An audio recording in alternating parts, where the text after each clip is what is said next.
Hello ஆ என்ன பண்ற? சும்மா தான் வீட்டில். நீ? நானும் சும்மா தான். ம் சாப்பிட்டியா? சாப்பிட்டேன். நீ? சாப்பிட்டேன். என்ன சாப்பிட்ட?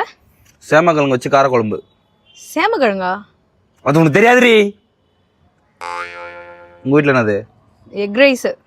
முட்டை சோறா? ஆமாம்.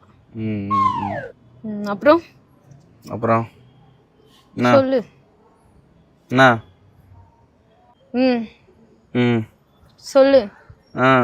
சொல்லு. நீ சொல்லு. நீ சொல்லு. நீ சொல்லு. சாப்பிட்டியா?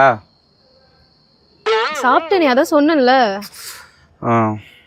சரி, என்ன பண்ணுற? அதான் சொன்னேனடா சும்மா இருக்கேன்னு. ம் மாமா அது துவைக்காதம்மா, அது நானும் போடவே இல்லை. நான் வெளியில் எங்கேயும் போகல, வீட்டில் தான் இருப்பேன். சொல்றா. சொல்றி. என்ன பண்ற? மொட்டை மாடி தான், அதான் சொன்னேன்ல.